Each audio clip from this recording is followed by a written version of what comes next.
Wealth is a Choice podcast. Boom. Let's listen to it. Let's listen to it. Okay, thanks for being here, Cara. I'm super excited to be here. First time in Michigan. Good. I was at what was that? Jumpstart. Right, but it was what do you call it? A teleconference? What do you call it? A Yeah, video conference? Video conference, I guess, And or a training session. you were sharing your story and the work that you're doing, and I'm like, we need to talk. We need to talk. So one of the fascinating things that you were talking about is our relationship with money, our experience with money. Yeah. And so especially teachers and parents, anybody trying to help the younger generation figure out how to do better with money, have a relationship with money, you got to listen to this. You got to listen to Cara. You're doing it right. And Trying. Yeah, you're doing it right. I can tell. You were asking me earlier, I've been in the business for 30 years. I've seen a lot. You're doing it right. So cool. Let's start off with the name Money Habitudes. Yeah. Most people think we created this cute name. A habitude is actually a dictionary word. It's your automatic thought and feeling towards, and then your automatic reaction to that thought or feeling. So I can't take credit. I did not create Money Habitudes from ground zero. It was created back in 2003 by a woman who had been working with multiple people trying to help understand why we could give out the best budgets, the best plans. People come into your office, yes, I'm going to do that. And then they go home and it all falls apart. Similar to dieting, similar to going to the gym, similar to anything we set out to do, but then our regular everyday habits get in the way of this idea of something else we want to do. Okay.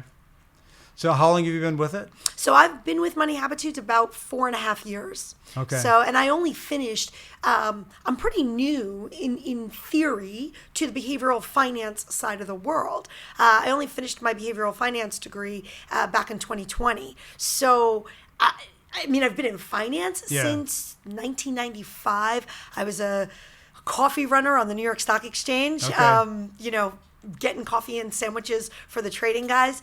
And then I moved into being a derivatives trader in the early 2000s. So I spent a bulk of my career in a very fast-charged, financially driven, super intense environment. And one thing I always like to start off saying is people automatically think, oh, you are on Wall Street, you must know everything about finance. And although I did learn a lot and I know a lot about finance, I worked with a lot of people that had as much knowledge about traditional personal finance as some of our listeners are feeling like they don't know anything. You mean people on Wall Street? On Wall Street? Yeah. So just because we're in a certain field doesn't mean we know everything right to do within finance itself. Mm-hmm. So I always like to say that because I think people have this belief that if you've been in finance or you work in finance, you must know more than everybody else. Yeah. I was in the business for quite a while before I think I really understood money. Right. I wrote my book in 2008. That was a long time ago now. It's almost 20 years ago Pre-crash or post-crash? Yeah, it was I wrote it pre-crash. Right. And it came out right around the crash. Yeah. But writing the book taught me a lot because it forced me to really understand what I did think were the most important behaviors and principles around money. Right. But I was in the business. I got in like the mid to late 1990s, so I was already in for a while before that happened. And it was that era that I felt I really developed a good relationship with money. Right. What attracted you to going into the business? I always love to understand. Yeah, well, I was, I came from the UP in Michigan. Yeah. And I'm 54. So back then, up in the UP, we watched Gilligan's Island and Brady Bunch and Lost in Space and things like that. And there's no internet. Right. And very few people came to town. Yeah. And so we kind of lived in this small town, what's that little show, Andy Griffith show, the Maryville or whatever that town is. Right. Yeah, we were in this little black and white small town in rural Michigan. And so I don't even know if I saw a credit card before. Everybody used cash. So when I went down to college, I had no experience with money whatsoever. Right. Discover card was having The free T-shirt? yeah, Did they give you the tote bag, the T-shirt? Oh yeah, you got Right. everything, and it was in the student lounge, and I got my credit card, and it wasn't a coincidence. Bauer was selling rollerblades out in the parking lot, and rollerblades were hot. They had never, I had never seen a rollerblade before, and I played hockey my whole life, and so I got my Discover card. I went outside, I bought my pair of rollerblades. It didn't take me too long, and I had a $2,000 credit limit. I maxed it out. Yep. And then you got student loan debt and stuff. And I didn't do well with money. Right. And so one day I saw a sign on the wall for an internship at a financial planning firm. And I thought, I'm going to go do this. Maybe I'll figure something out. It's got to be easier than what I'm doing. Right. And so that's how I got into it. That's so interesting. Yeah. It's interesting, and the reason why I ask is there's obviously you get multiple different answers, but the fact that you knew you were having this experience with money and you kind of knew you weren't doing it right, and I put air quotes around that. Yeah. But then you were like, okay, let me be open. I'm going to go for this job and maybe I'm going to learn more. Whereas I applaud you for that, because a lot of people, when that happens, they just become a bigger adverse to it, right? Yeah. They're I don't know it, I'm not good at it, and I'm not going to do it again, or I'm not going to even try to go learn because maybe it's not for me to learn, or maybe it's not for my kind, or maybe it's not available to me, or I'm just never going to get it. And so that probably really helps you in your role, strictly because when you tell that story very authentically, very genuinely, you resonate with people. Whereas what I like to call the masters of the universe, the people who tout themselves as always been great at money, know everything about money, nobody can relate to those people. Right. So that I still have the rollerblades too. right, I think I'll bring them and put them in a frame and put them up on the wall. right, because they're like $12,000 rollerblades after interest.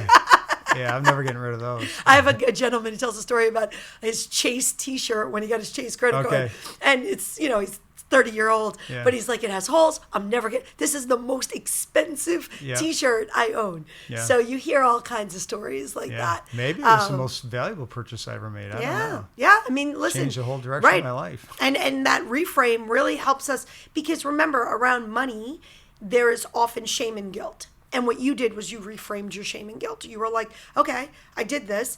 I'm not going to throw myself and put my head in the sand and decide. And now here you are 30 years later, you can see it as let me frame these things because they taught me something. And obviously you're here now. You figured out a way to get out of that.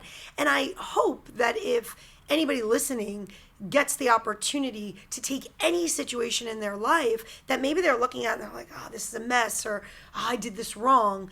If they could get to, it's not going to happen overnight, but over time, get to a place where they can be proud of their mistake because of what it's taught them, that's a home run, right? That's where we see real change.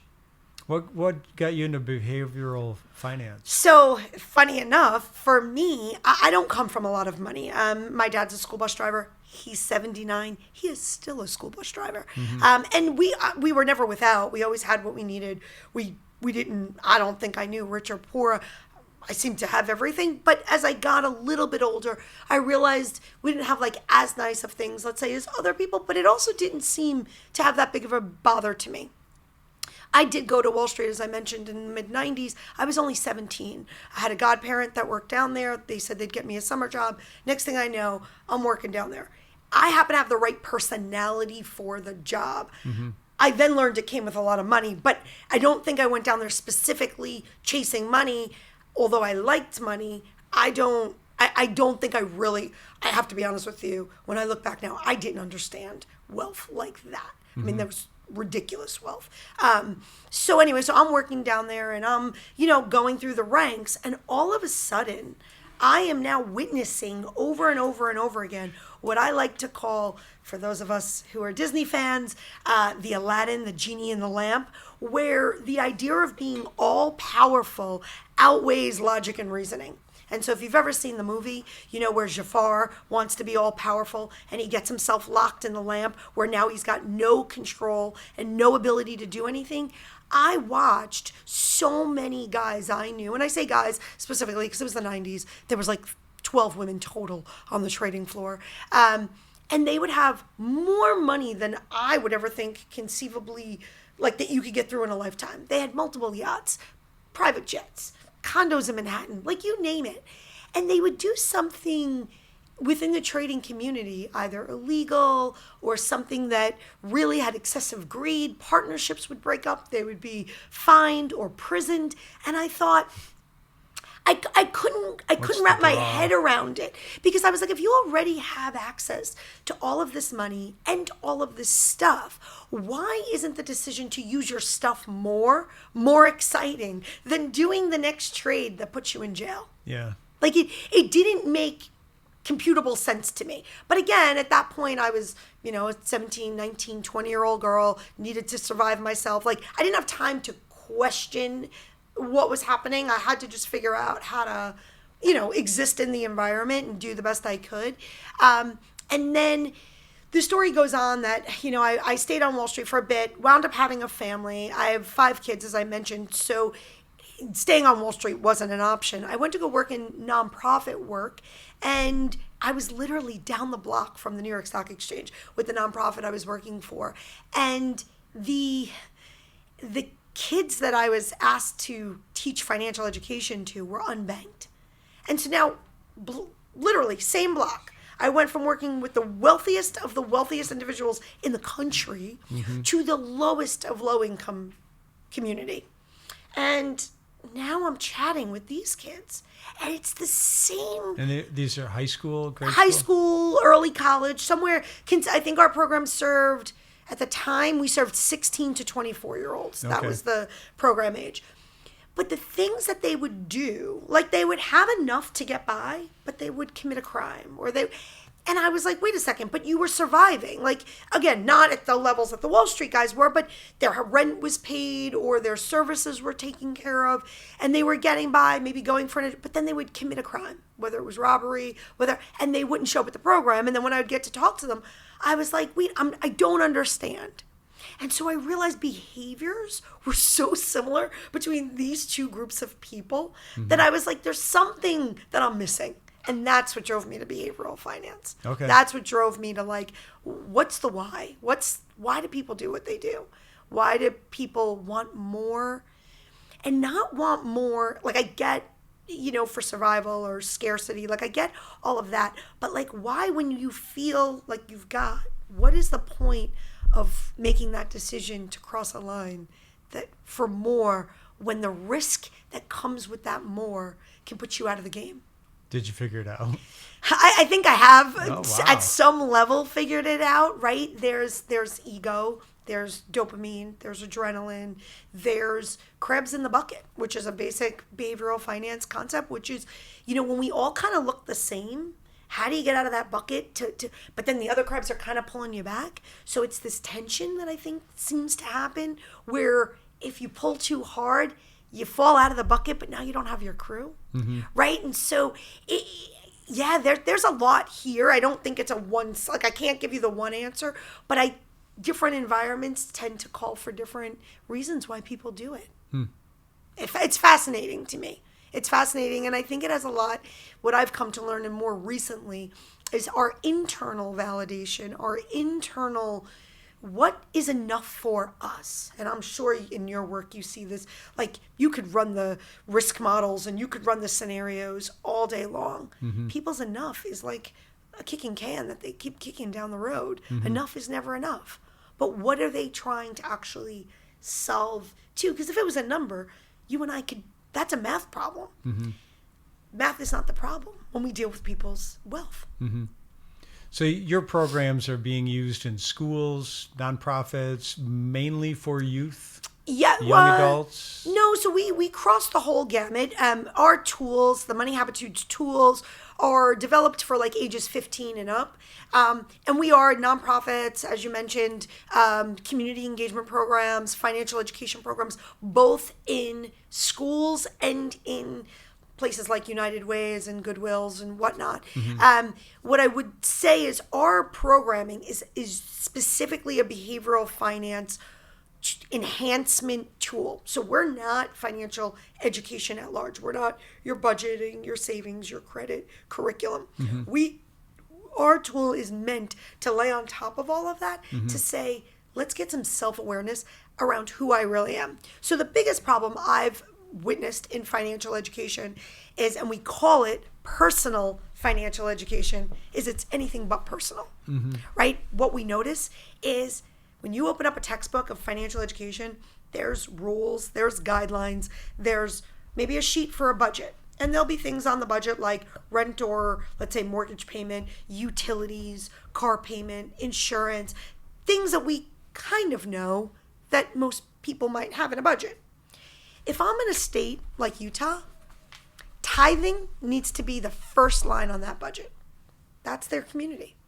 And when we're in a place like, let's say, New York City, city tax needs to be on that budget, because if I was taking the job while I was living in Kansas, I don't yet know about this city tax. So when I did the math on what I was going to make with this salary, it's completely different now I get to New York.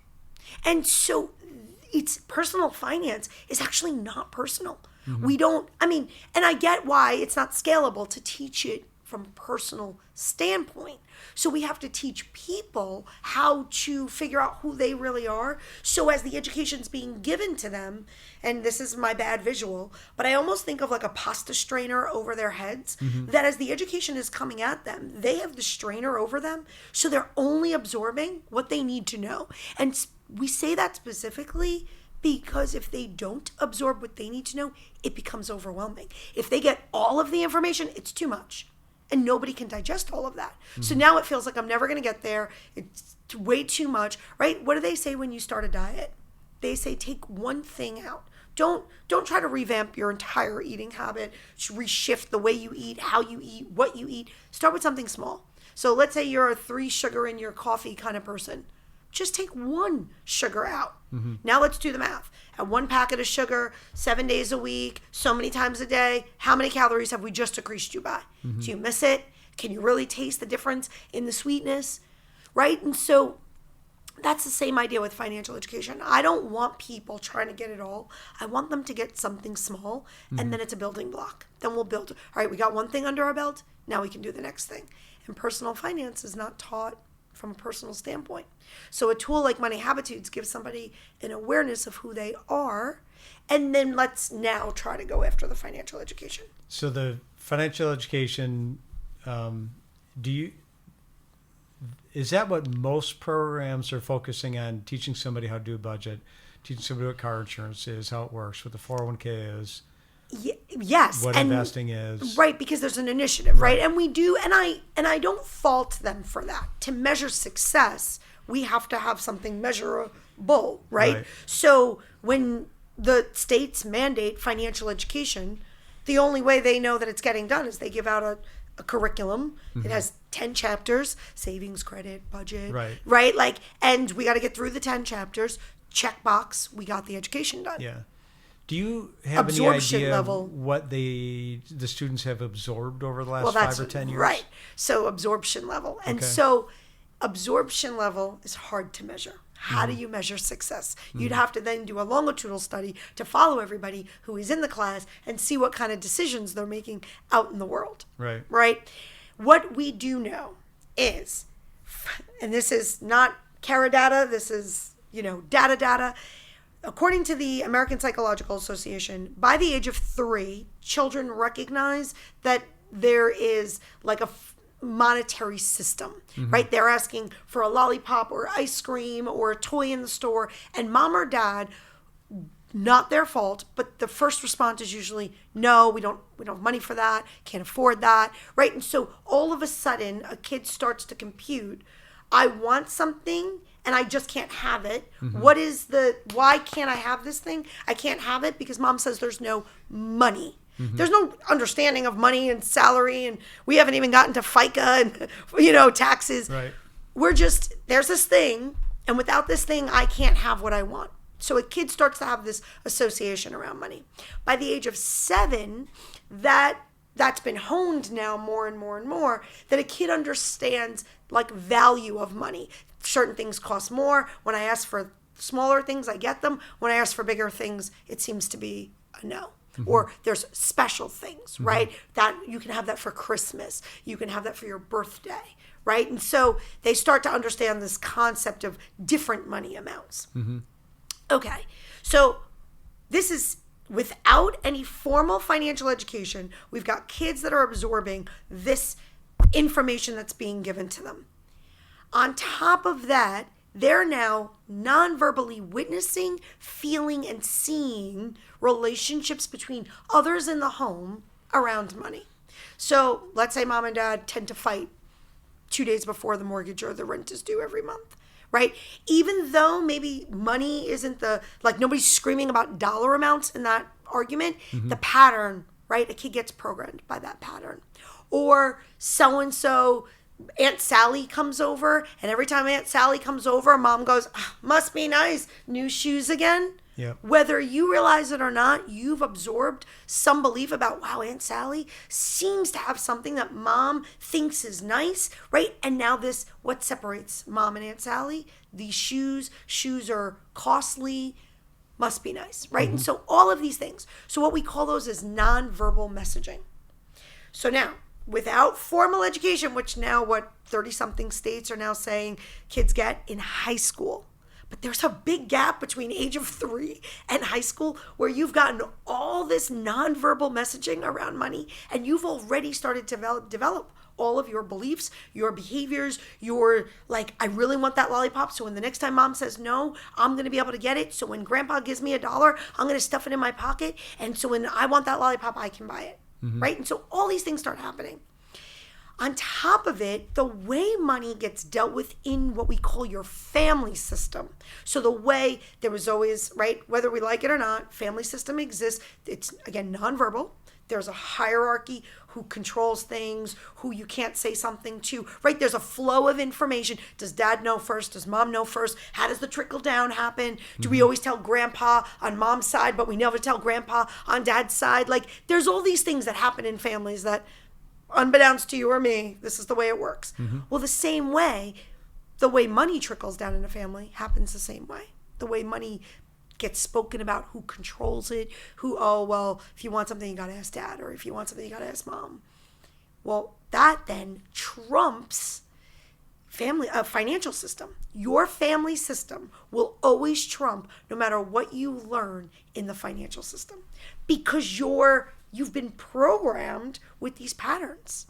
And so even though let's say something that you learned at home is not right and not something you should be doing, it's hard for you to go against that, because that's the way you've been programmed to think money works.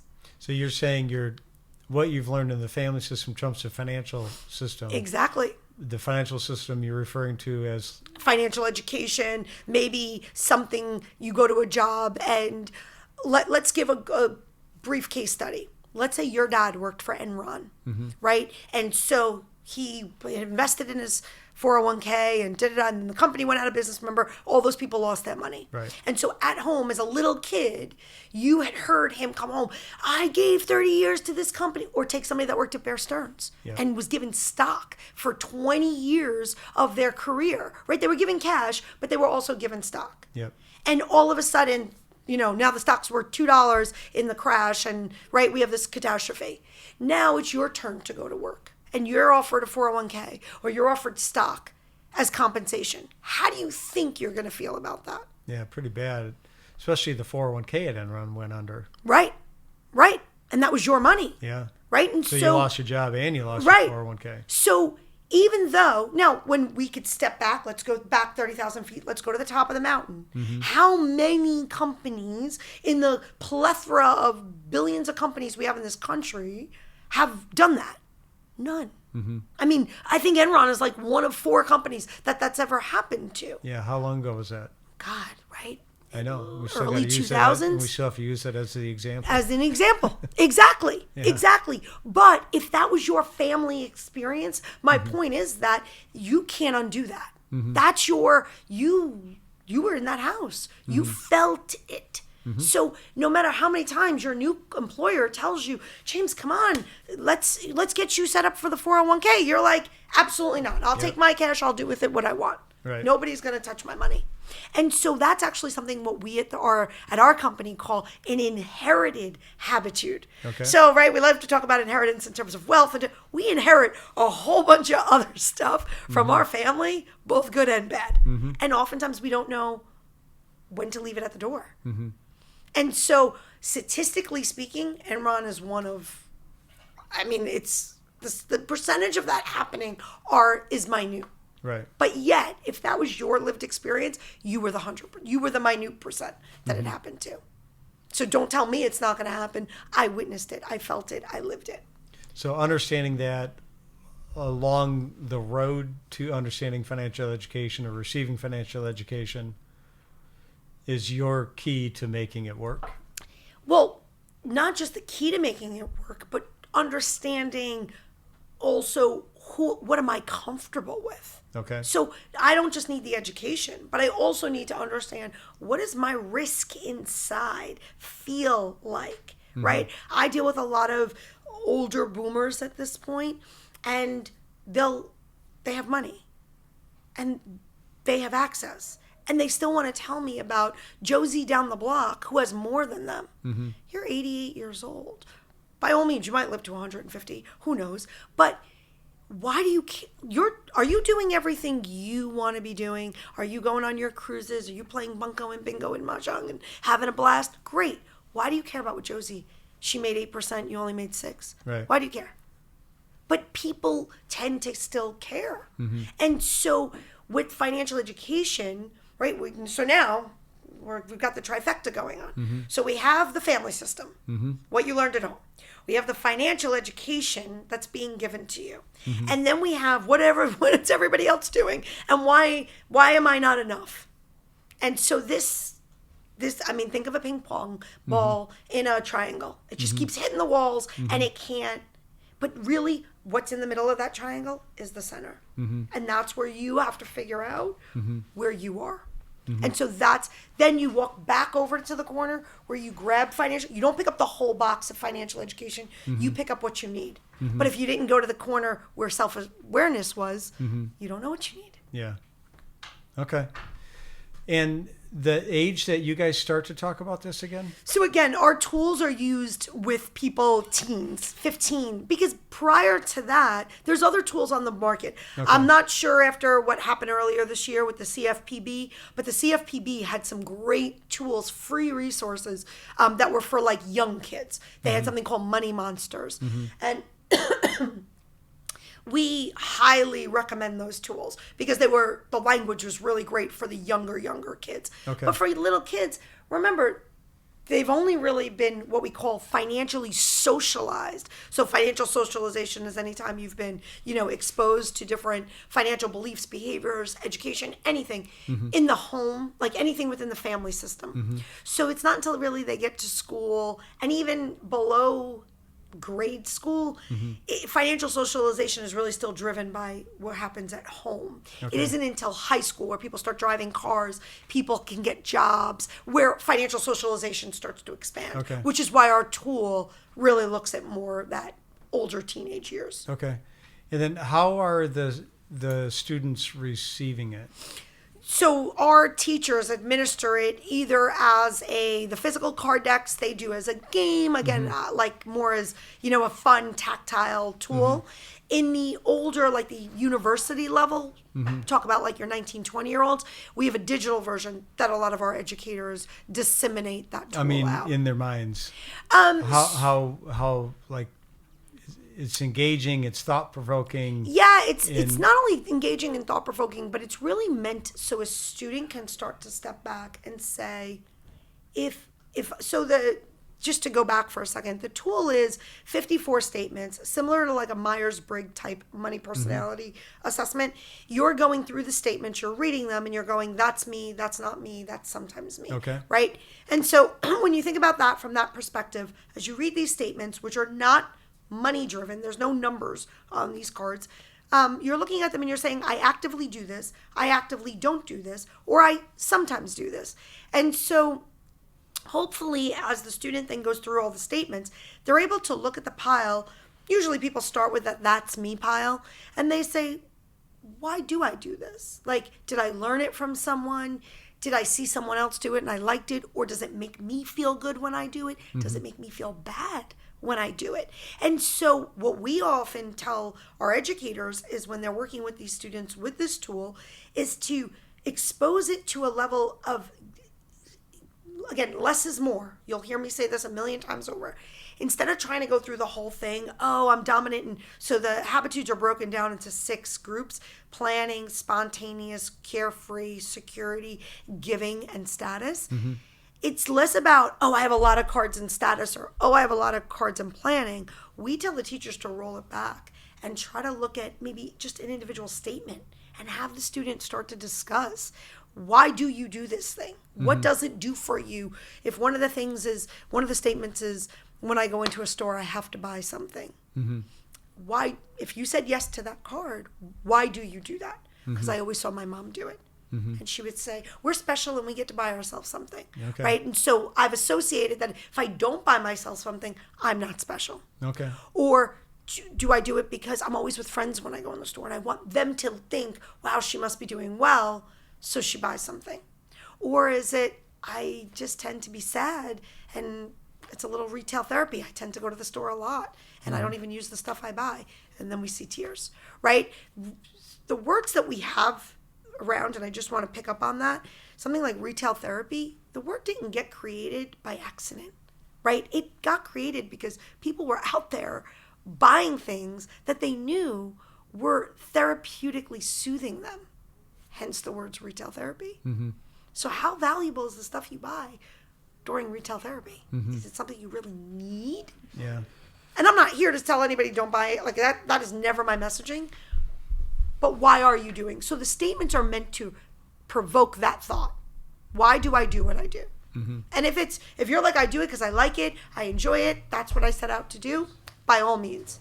If you start to feel anxious when you read the statement and you have to realize why you do what you do, or you read the statement and you're like, oh, I don't really like that about myself, or you're like, I do this because some other person made me believe something, it's not, you need to figure out how to do it less because it's not serving you.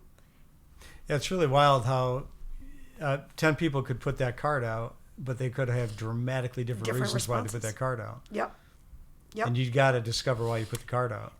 Let's do a little experiment here. We'll keep talking, but give me that top deck and I'll. This one? Yeah. Okay. All right, you keep talking and we'll have a little fun with this. All right.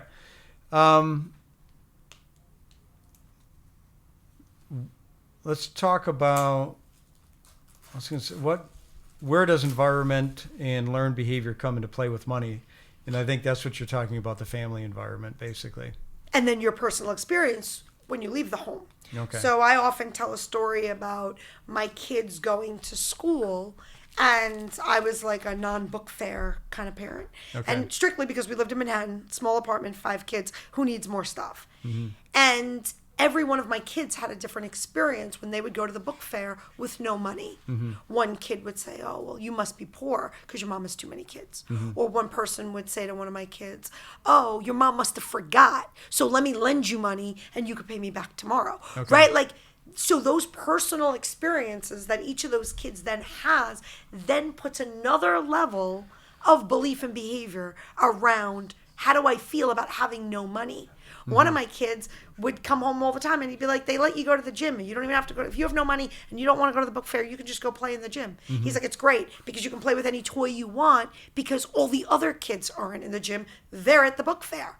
So everybody looks at it back to your rollerblades, right? You can now frame that as, that was an expensive lesson, but I learned a whole lot.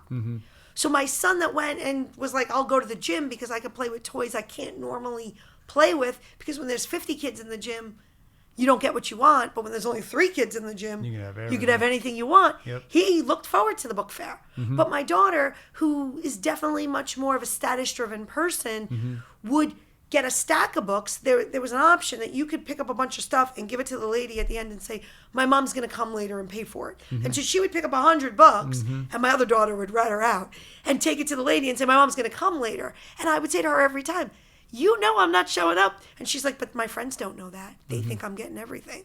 So for her, it was really important for other kids to think she was getting it all.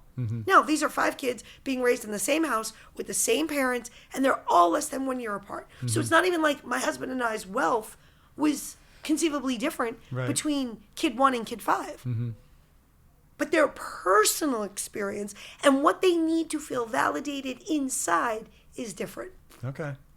So, and I say this as clear as I can, because I get parents, this is the biggest question I get almost every day. I don't know if I'm doing it right. I might be doing it this way. I could be doing it that way. Here's the thing. Do the best you can. Keep communication first and foremost. But the bottom line is each kid is going to go out and they have their own internalness that needs to be fulfilled. And so no matter how well you think you do or don't do, the kid is still going to have another experience that overlays on top of that, mixing them to be a different person. That's what makes us all individuals. So one of the things we're experiencing around the nation is that more states are mandating financial education in school. Yep. And we were talking earlier about the fact that not a lot of teachers necessarily went to study to be a financial education teacher. Right.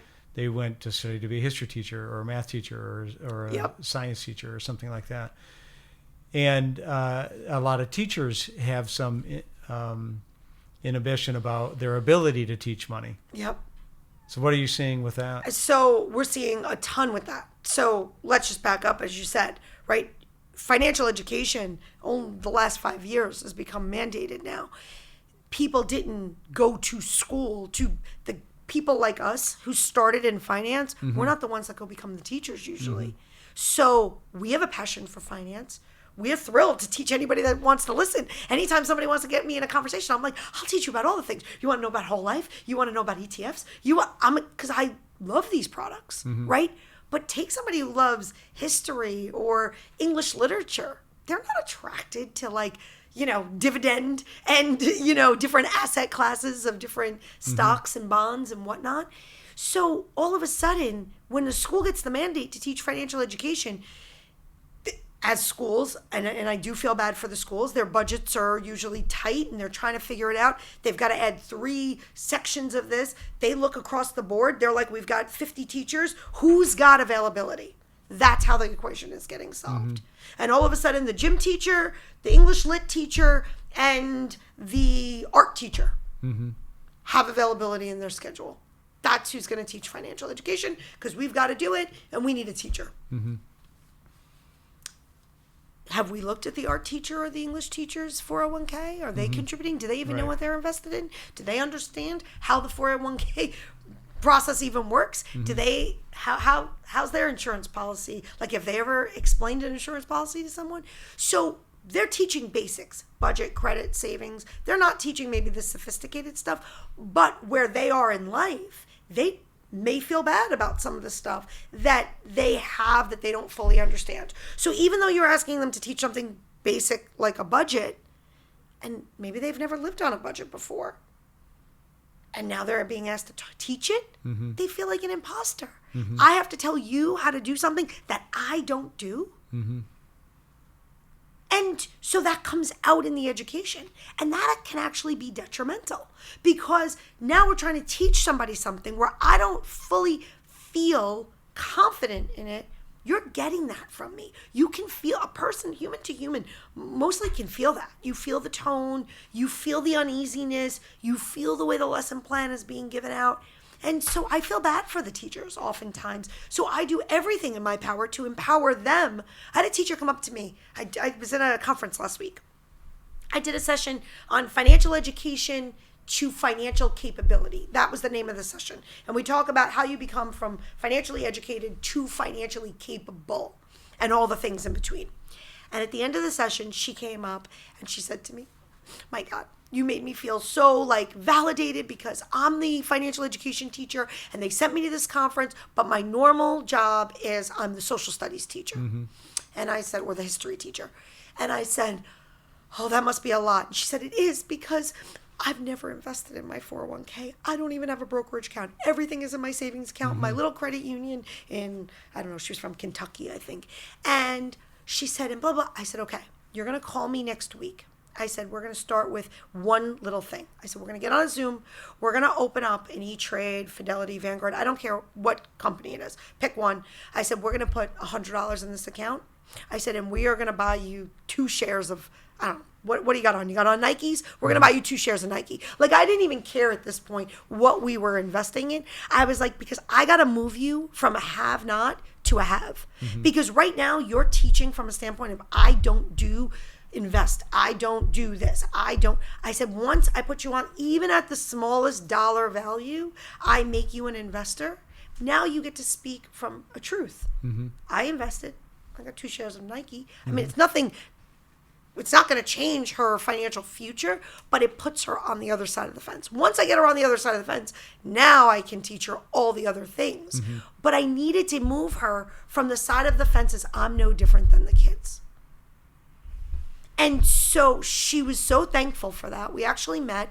We opened up an account. We opted to actually buy 1 share of SPY.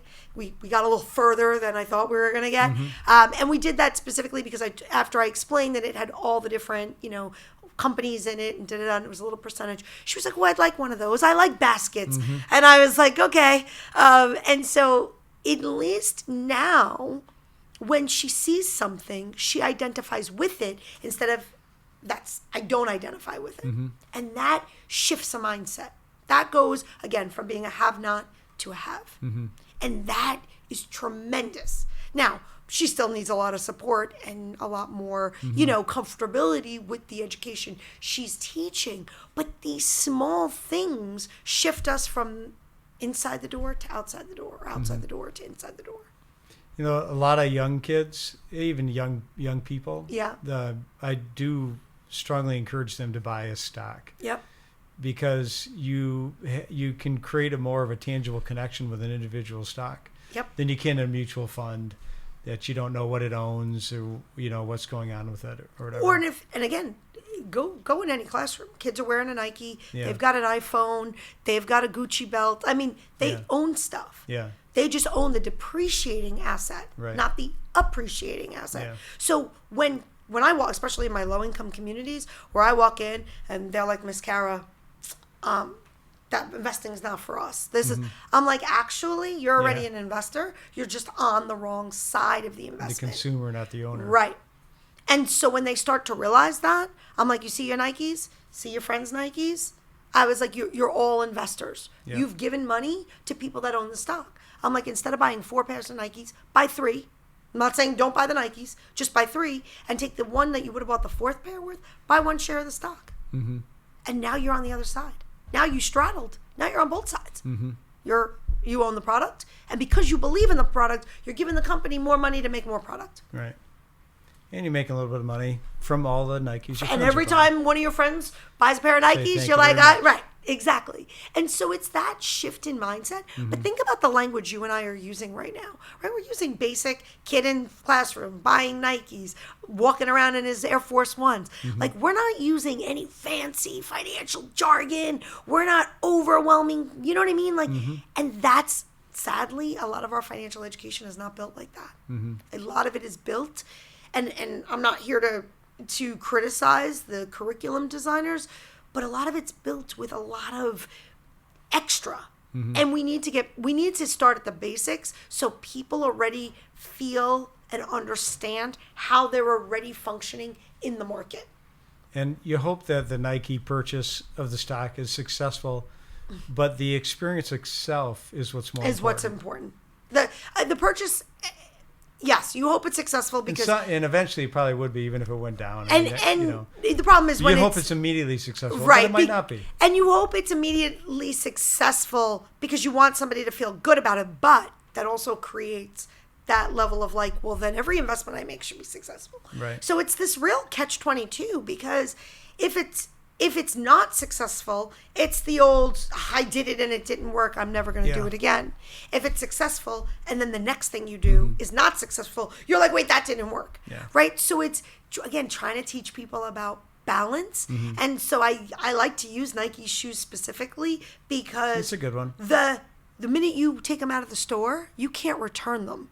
So I buy my Nikes. If I don't like them and I don't wear them yet, I can go back to the store, get my money back. The minute I wear them, they depreciated, right? Because they got a scuff mark on them and now I can't return them. Maybe I could sell them to a friend for $20 off because I only wore them once, but my friend's not paying full price. They're going to pay full price. They'd rather go to the store and get new ones. Right. So I try to use that analogy with the purchase of the stock because it's the same idea. You may buy it. It may go down initially because maybe they put a new line out that wasn't that popular, or the new colors that they used nobody liked. But then the next year, Jordan comes back with a new design, everybody loves it, and now the stock goes up, right? And so I try to just use these analogies to make people understand everything is not all just one way. It's not all good and it's not all bad. And you need to understand both sides of that coin. And if you bought the Nike shoes and a month later they had a buy one, get one free sale, Right. then you'd probably go buy two more right. Nike shoes. Your But if dollar a month cost later- averaging. If a month later your stock got cut in half price, you could go buy two more shares for the same price. Right. But most people run away from that experience. Exactly. But they'll go buy two more pairs of shoes. Yep. That's exactly right. I always say to people, when the market kind of comes down, think of it like, your favorite store is having a sale, right? But you need to have cash available to do that, right? That's where people get jammed up Yeah. because they don't have that cash reserve to then go do that. Yeah, And then the missing of the market, that FOMO sets in, and now they don't Nobody wanna likes pull to the see trigger. the market go down. They don't like to see their portfolio go down. But if it does, especially if you're, still buying, there's nothing better than that, Nothing. typically. And if the market goes down and your portfolio is worth what it was 2 years ago, really all that does is gives you a chance to go buy all the shares you didn't buy 2 years ago that you wish you had. Yep, absolutely. Absolutely. And I think what people don't realize is over time, right, you shouldn't want to buy it once. Like if you're believing, again, if it's a short term, if you're a day trader, we're not talking to those people here.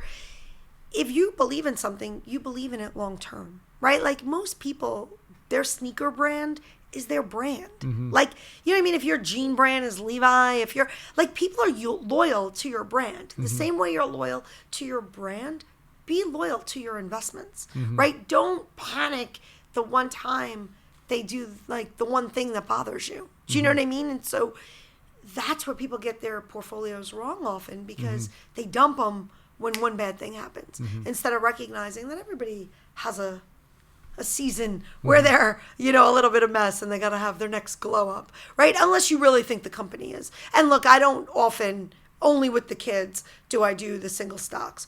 Oftentimes, I don't tell anybody to invest in single stocks. I'm like, there's very educated people out there with very educated trading models.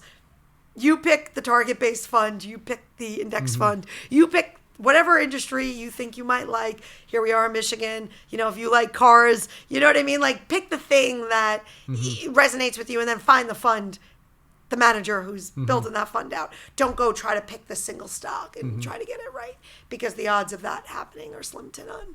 Well, I was impressed with when I heard you the first time about talking about the habits and the behaviors, because we can be really young learning specific stuff about a financial instrument or product that we're not going to implement in our lives for many, Till many, much many, later. many, many years. Yeah. And then in the meantime, we can kind of screw things up. Yep. And not only screw it up, but we start to put it in a category where it's not for us. And that becomes the biggest problem when we start to say that's only for those people and it's not for the me, right? Because that's where we then don't open ourselves up to how we can continue to build wealth. So I have I've done a lot of studies on the income disparity in our country, and it's pretty in the tax disparity in our country. There's about 40% of our country that doesn't pay any federal taxes, which seems crazy. Right. And it's not. When I hear that, what that tells me is there's 40% of our country that doesn't make nearly enough money. Money, Right. You know, it's not that they're wrong to not pay taxes. It's Right. that they don't make enough money that Right. they would even qualify with our federal tax code to pay Right. taxes. And then I was talking to a legislator from Michigan the other day, and so I had this printed off. This is a map of Michigan. Wow. And the darker the blue, the more poverty there is. Wow. And this has been a map. This has looked like this for a long time. There's not a lot of light blue in there. Nope. If it was really, really light blue, then they would be at the national level. So Michigan has a lot of poverty throughout our state. Right. So the reality is, I think there's a lot of families and kids growing up that don't see money as something that might be in their future. Right. Right. And so one of the things that we really got understanding more and more over the last, again, as financial education is being, disseminated more and more, when you're in a low income community and you're being given services, government housing, food vouchers, anything like that. Again, I'm going to go back to family system and financial system. When you're in that home, the financial education in the home is we can't lose the services because that's how we survive. I don't know, are you familiar with the term cliff benefit or cliff?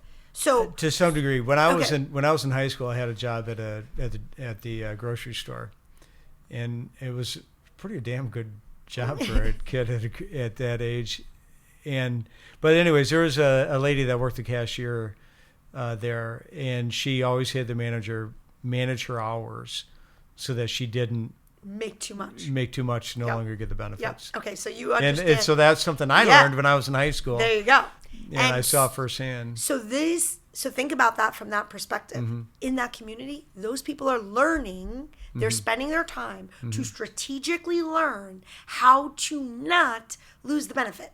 So now let's take little Joey, who lives in that house, and we put him at school. And he goes to school, and Miss Smith tells him about finance. She's teaching her personal finance class, and she's going to tell him all about savings and investing and budget. And little Joey, you can have a better education, and you can get this great job. And little Joey's like, wait a second.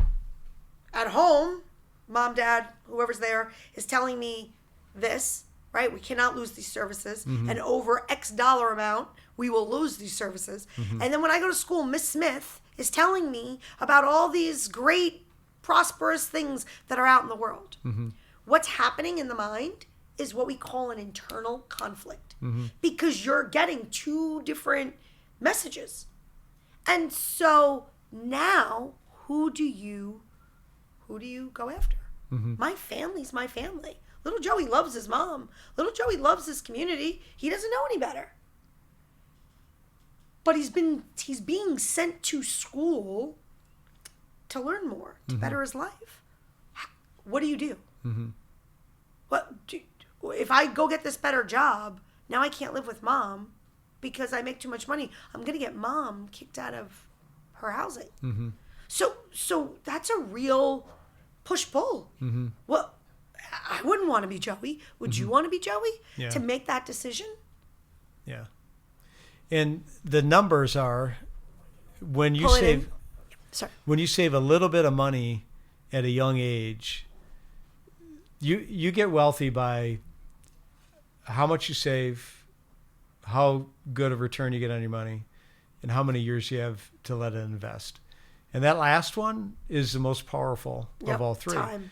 And so if you're finding some way to invest a little bit of money at 18, 19, 20, 21, 22, 23, 24, 25, 26, 27, 28, 29, 30, by the time you're 30 years old, you could have paid for, because I look at a retirement as something you buy. Right. You could have paid for 60, 70, 80% of your entire retirement bill Right. by the time you're 30 years old. Right. But if it takes so long to figure out how to even get into that game of buying your future, you've wasted all those years. Yep. That prime opportunity, you've wasted that. Yeah. Well, and listen, I would argue, and don't talk to me because people think I'm a little aggressive. I think we need to start teaching kids to save at 3, 4, 5 years old. If I was wealthy, and let me rephrase that. If I had money that I could just spend any way I wanted because it wasn't going to run out, I would buy every Chuck E. Cheese in the country and I would turn them into financial education centers. Because there's no place like Chuck E. Cheese where a kid goes to, they get the coins, or now it's a card swipe, which don't start me. The pain of paying needs to be brought back, so we need to bring the coins back. I don't like the card swipe.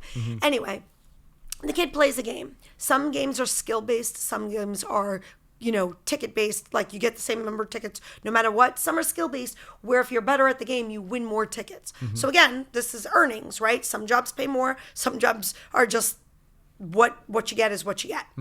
On top of that, you then take those tickets and you can go and get the bouncy ball for 10 tickets, or you can save your tickets over time and get a bigger prize.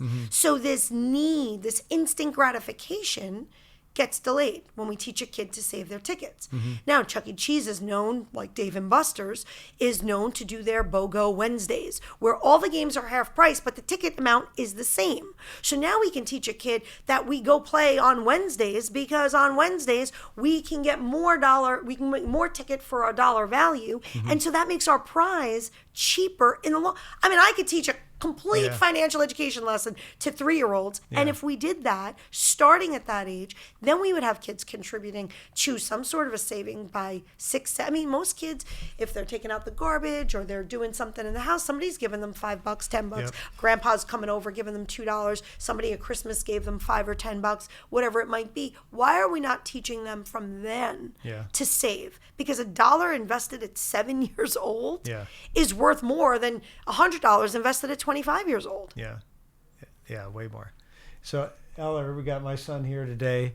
When they were young, he had a piggy bank and a brokerage account. Yeah. You guys couldn't even get a bank account until you were in high school, I don't think. No. Yeah.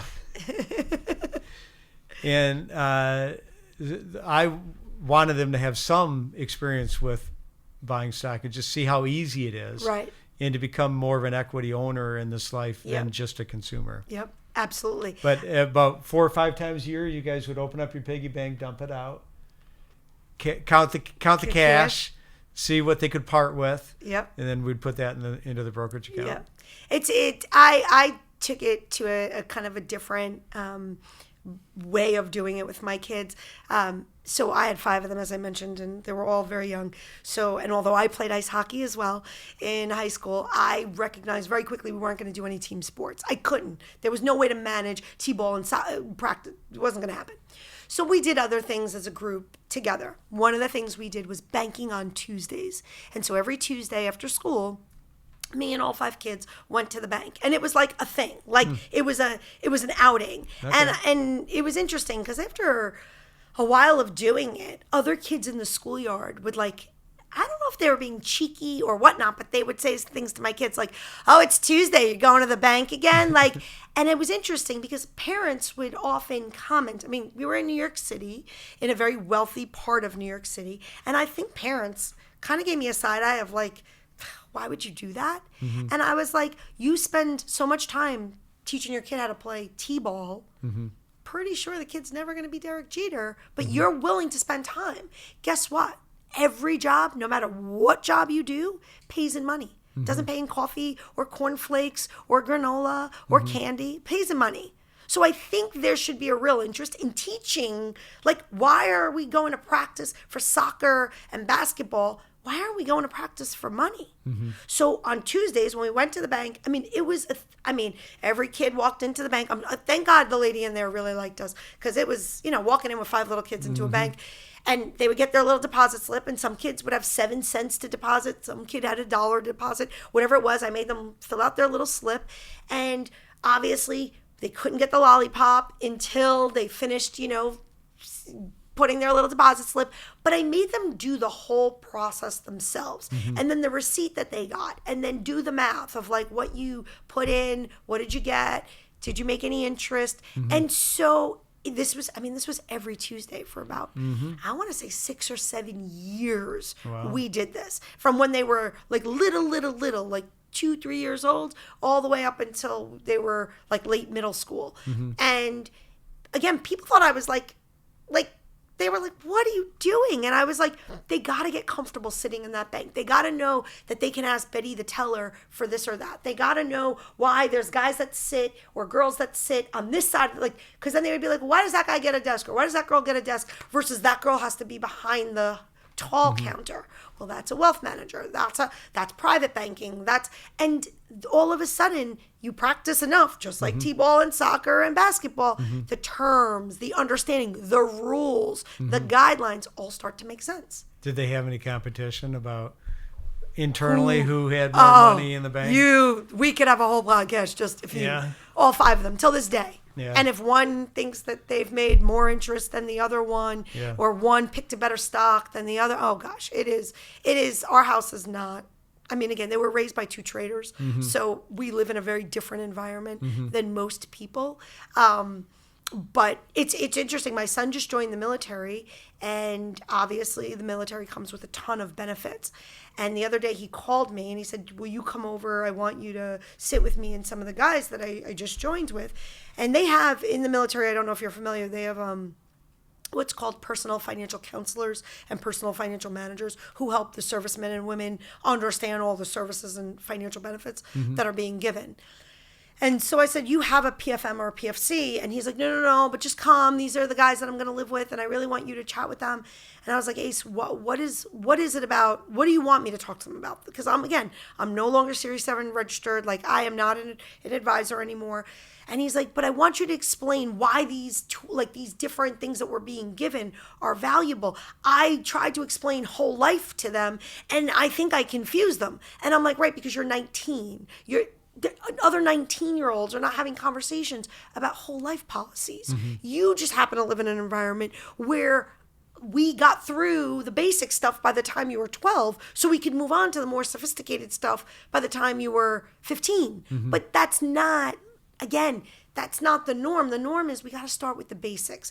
Talk to them about where are they doing their checking, where are they doing their savings. Like, with financial education, with financial lives, there's no script. Like, when you bake a cake, there is a recipe. The recipe tells you the ingredients. Then after the ingredients, it tells you whisk the eggs with the flour, melt the butter. Like, there's a step-by-step.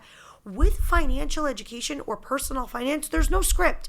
Get a checking account. Once the checking account has $381, open a savings account. Once the savings account has $452, open a broker. Like, there's no script. So people have no idea what they're supposed to do when and what comes next. Yep. And somehow every cake tastes different too, even though it's got the same damn recipe. And you and I can both have the exact same recipe. Yep. And because you whisk faster than I do, your cake comes out flatter, mine comes out fluffier. Yeah. Or yours comes out more, solid, and mine curdled because I didn't do the milk or the egg properly, right? Like, the hand that's doing the mixing shifts the way the cake actually comes out. And in personal finance, there's a very similar thing that happens because you and I could both bought Nike stock. You bought it on Tuesday. I bought it last week. Yep. And you bought it on the dip, and I paid full price for it. And now, even though we have the same investment, our baselines were different, and we're doing differently. Yeah.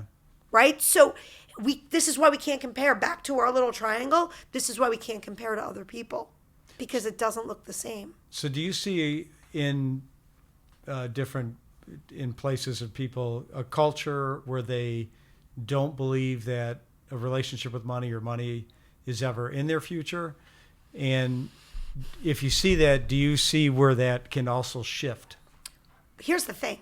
Whether you like it or not, everybody has a relationship with money because there's no world where you live without money. Okay. Right? If you have a roof over your head, even if you didn't pay for it, somebody is paying.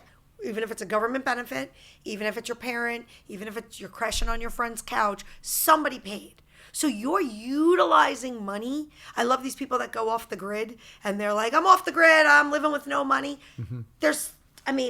Even the land that you might be living on, it costs something to buy the seeds or it costs something to, use the motor equipment or something to grind whatever up that you've got, the cornmeal or whatever you're doing. Like, there's no place where there's just no money needed. It doesn't exist.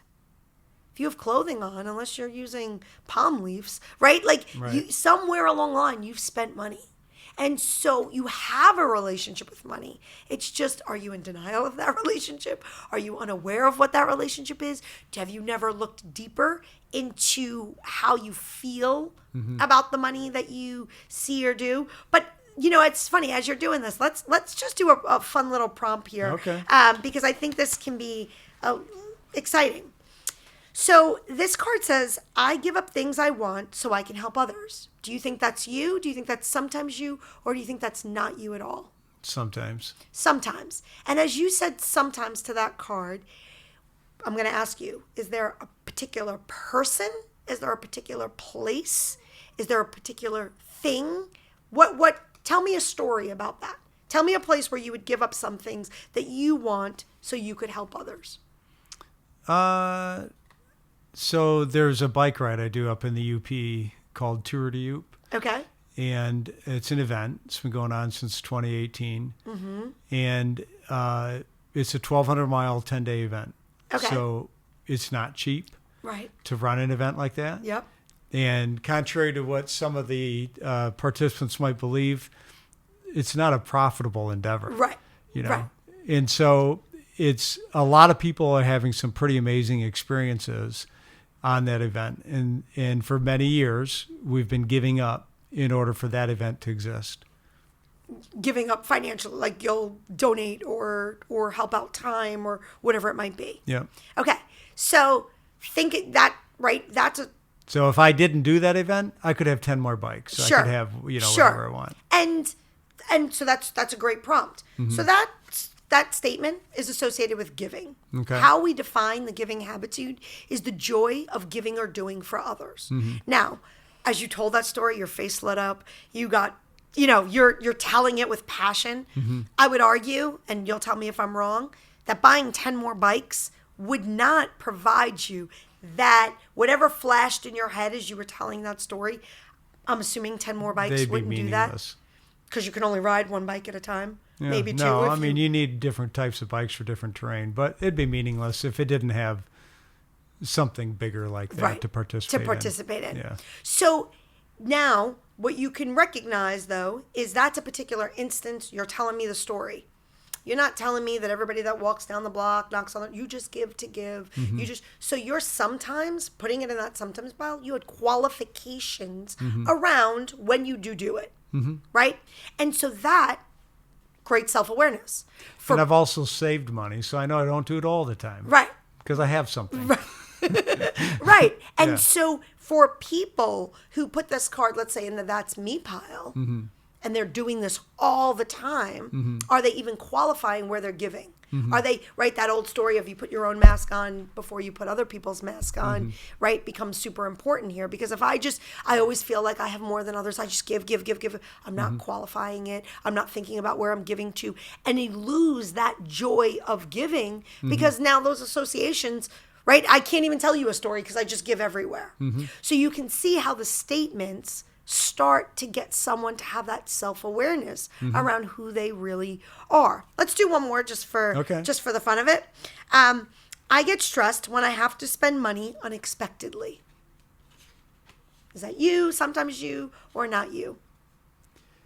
In the past, yeah, I think that would hit me more than it does today. So would you still put it in the sometimes pile then? Sometimes, I guess. Okay. And so I guess it depends how big the bill is. Right. Are there certain... Thank God the tax bill this year was as expected. Okay, so that's a great qualifier. Yeah. So the tax bill. So when you see the tax bill envelope or the email that comes from the accountant, is that something that could make your core go, ugh? Yeah, until you open it. Until you open it, right? And so here you are, 30 years in the business. This is a great exposure, right? Because here you are, you know your numbers, you know what you can afford, you most likely know what you made this year. So you have an idea of, but you still get that, when as somebody who's so confident in this business. So why are our listeners, why are people that out there feel bad when they get that, they think they shouldn't get that anymore? No, let's debunk that. We all still get it.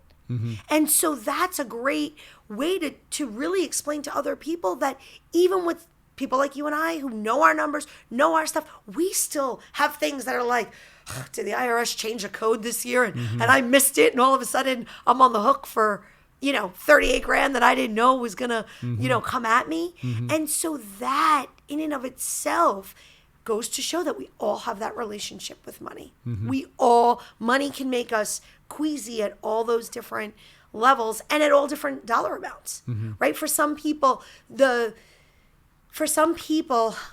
going out to eat with certain friends makes them nervous because from their heart, they are somebody who likes to split a bill. I would say that's me. I'm a big, if we're going out, I like to pick up the bill if I'm in that position. But if not, I really like to split a bill. There are certain people, I'm not a drinker.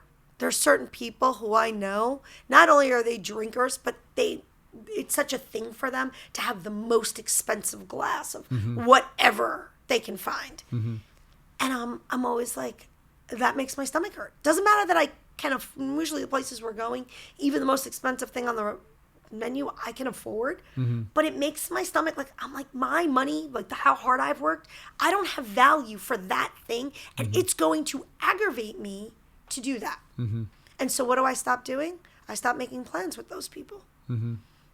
So whether you realize it or not, your relationship with money then dictates how you then behave in your life. So all of a sudden that friend's like, you never call anymore. You never want to do anything anymore.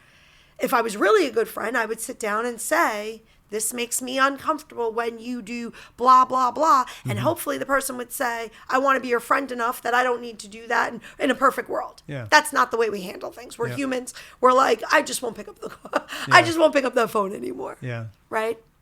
So again, as you give it food for thought, your relationship with money dictates a lot more than just what your bank account says it does. Yeah. So in my financial planning world, I'm trying to help people accumulate enough money to someday basically have work be optional, right.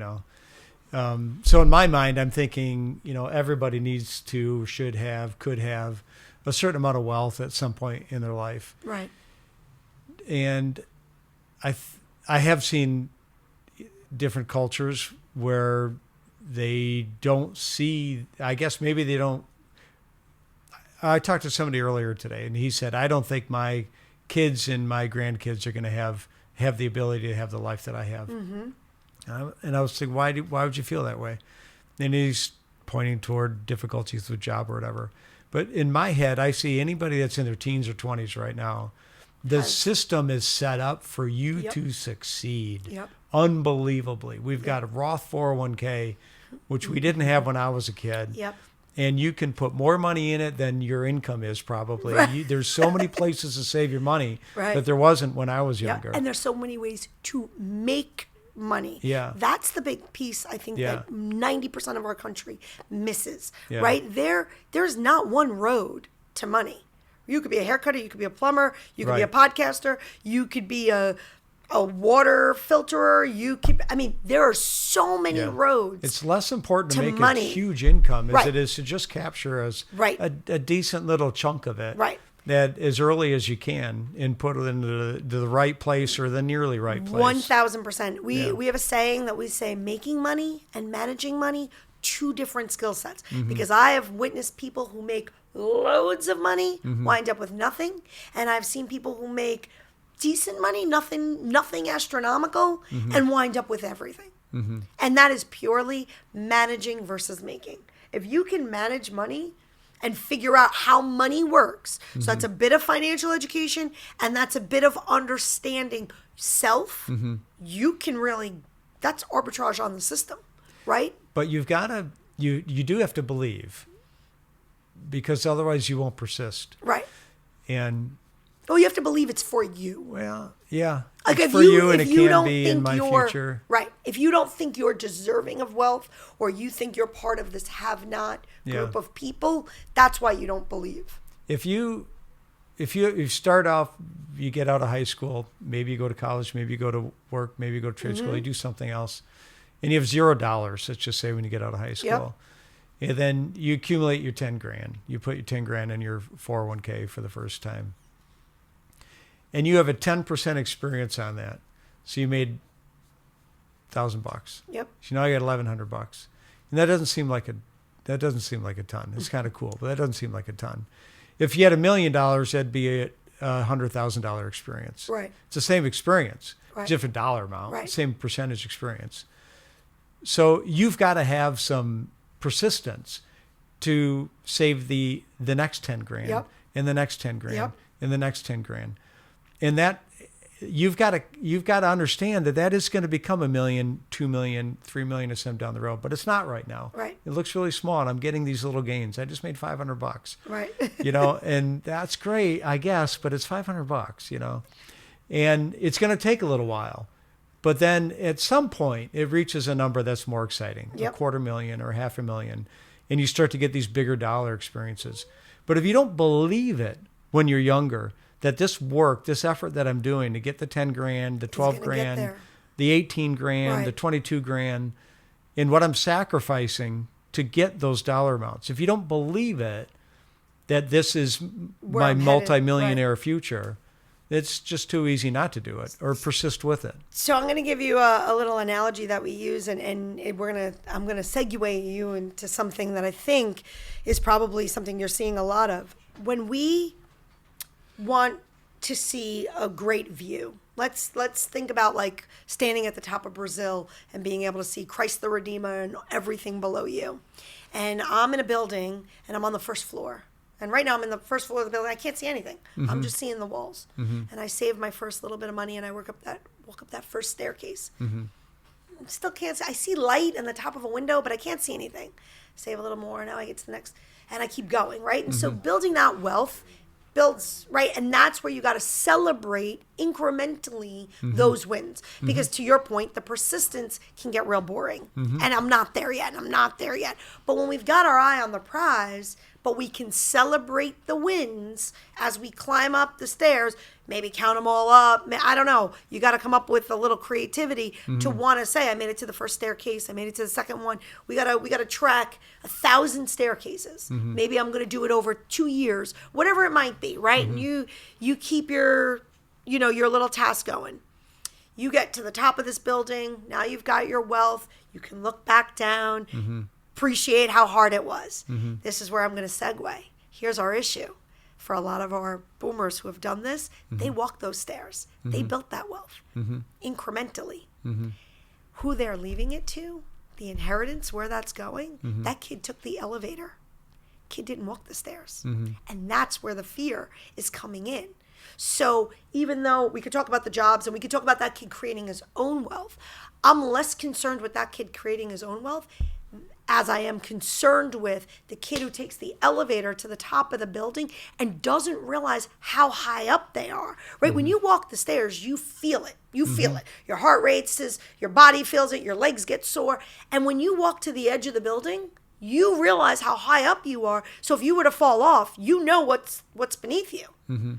You take the elevator to the top and you got there in 3 seconds, you have no idea how high up you are. You have no idea what it took to get there.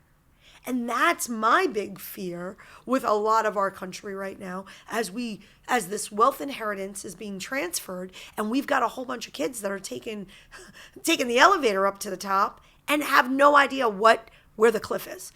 They're looking at the view and it's beautiful and you're looking at the view and you're looking at the view and all of a sudden you fall off the cliff. Yeah. Well, you mentioned earlier the financial services industry isn't teaching in the classroom. They're out running their business, doing their stuff. The economics aren't for them to become teachers. The economics aren't there in traditional finances to work with 20-year-olds and 30-year-olds and, late teenagers. Right. They don't have any money to invest. Right. And the industry just hasn't figured out how to make that profitable and give good advice to them at the same time. So the youngest generation, they're learning what investing is through sports betting, Kalshi. FanDuel, the GameStops, the meme stocks, Right. Those trading platforms. They have figured out how to make money off of young people. Right. The volume of trades, transactions. Which is a disaster. It is. And so then they get elevated to the top, and that's their experience. This worries me at a level you have no idea. Yeah. Yeah. And it worries me because you and I both know, back to what you said before, that the time that it took to create that wealth, Yeah. you can destroy it in seconds. I also don't like it that while they're being courted by the transaction industry, by the time, how many years are they going to live that world before they start to do something different? So they're putting in the minimum into the 401k to get the match. Right. And they're taking a lot of the rest of their money. I've never been on a betting app, so I've never seen one. Yeah, The they're sports set up betting apps. similar to I've never the been on trading one. apps. But you can bet on play by play. Right. Right. On coin Anything. tosses, Yeah. they have figured out how to make, I don't know how many hundreds of bets within a game. I remember when I was in college, one of my buddies had a bookie, and he would drive to a payphone To and call call him. his Right. bookie before a game. Right. But you bet on one thing, who's Right. going to win the game. Right. Right. That was it. Right. And now you can bet. It's So anyways, crazy. I don't even understand that world because I don't engage in that world. Right. Kind of your point about the expensive drink. I work hard for my money. I don't like gambling. I don't like casinos. I don't But like it's any the of that. same way, because certain investments, so the gambling is its whole nother thing, but there are certain investments, and I hate to pick on crypto, where people find them sexy. This next Mm-hmm. generation finds it sexy. So when I meet a kid who wants to tell me that they're an investor in crypto, Mm-hmm. but they don't have their basic money market account or their basic 401 or Roth IRA Mm-hmm. or something of that nature, or even an index fund, Mm-hmm. and they went right to crypto. Again, back to that recipe, they didn't do anything wrong in theory because there's nobody that says you can't go straight to crypto. But I would argue before you run, we should learn to walk, right? And so it makes me nervous when people start there, because then I recognize the attraction to like the sexy investment is more exciting than the actual what you're investing in. And so I've started That's to the same use, thing with like the Nike shoe versus some other shoe. Yeah. I mean, the industry is great. People are great at marketing, Yeah. and the industry's learned how to lure people in to a transaction experience. Yep. And I try to back people up, and I'm like, can you explain to me what it is that you own? Do you understand what you own? Because if you don't understand what you own, you probably shouldn't own it. Right. Right? And so I've yet to find a kid who can truly explain to me what crypto is, like in depth. And that usually gets them at least I know they leave me thinking like, oh, she stumped me. And if I've stumped you, should you own something that you're being stumped about? Even if you understand, because a lot of people are going to say they understand crypto, but even if you understand it, understanding the end game of crypto, like a fair market price for it, that I have not seen anybody, no matter how smart they are, I haven't seen that one calculated. And the yet. truth is, I'm sure it fits in some portfolios. I just don't Yeah. think it should be the first thing Right. in your portfolio. Yeah. I think there's a way to build a foundation. And again, Yep. I just wish there was a script, Yeah. right? When I think of health, you think of going to your general practitioner. Yeah. They do a regular scan on you. They do some blood work. They do some tests. And they're like, okay, you need a cardiologist, you need an optometrist, and you need a podiatrist, right? Based on everything I've seen. When there is no wealth professional or financial professional that you go to that gives you a prescription. When you go to a wealth manager, right? First of all, you need usually some sort of minimum level of assets that you can go with. They have an agenda usually to help you get to retirement or whatnot. There's no the bank teller doesn't give you a prescription of what you need. So oftentimes people have no idea what it is that they need for their financial life? Do I need a good CPA, a Vanguard account, and a high yield money market account? Do I need a wealth manager, a great estate attorney, and, like Deloitte and, right? Like, people have no idea what they need for their financial life. TurboTax might be good enough for most people. Most people, it makes them nervous to do their own taxes. But people there's no place to go get a prescription on what you need. Well, at least crypto, if they do it, gives them an investing experience. This is true. Just like my little rollerblades. Right. And then maybe it's good, maybe it's bad, but maybe they can turn it into great. Yeah. That's true. I guess. I don't know. Whew, makes me nervous. Yeah. Let's see. But I got a couple more things I want to ask you about. Yep. On the younger generation, what do you think some of their biggest challenges or opportunities are as they get into earning an income? So I think their challenges are going to be just the amount of, these devices, right, is everybody's downfall at this point. As you mentioned before, with Nike or marketing, right, there's so many people out there that are working so hard to get your money from you. Oh, yeah. Whether it's clickbait, whether it's advertisements, whether it's go on this vacation and you too will look like $1 million, right? Like, whether it's spa treatments, whether it's protein packed drinks, like there's so many things for you to buy that are like supposed to make you better. Again, roll it back. What do you need internally to feel great, right? Externally, yes, we can do a lot of things. Nicer lipsticks, better color hair, slimmer bodies, fitter looking clothes. I don't know. There's millions of things. And those all come with a dollar value. And so these kids, even if they've learned to earn, are being pulled at to spend even faster. And then obviously you've got the gambling apps and like everybody's after everybody's money. Think about how many scam calls you get in a day. You don't get scam calls because they're like, hey, James, just want to see how you're doing today. They're trying to come after your money.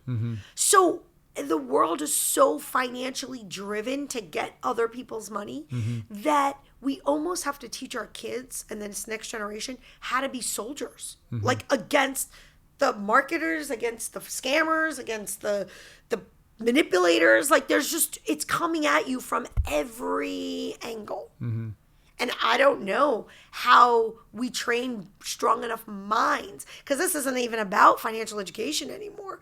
This is just about creating strong enough minds so people aren't weak to click, get that feeling, hit that dopamine, right? That's what's becoming more important. I can't even get to the financial education because I can't get people to stop clicking. And doing well with money is invisible.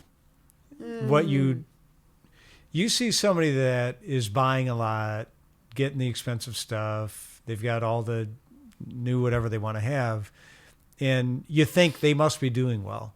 You see somebody that's saving their money, not buying their stuff, and has 10 times more money in their 401k than that other person. Yeah, you don't walk around with It's that. invisible. Right. Or it even maybe looks like they're not doing well. Can I tell you Because a they're buying funny... all the used stuff or...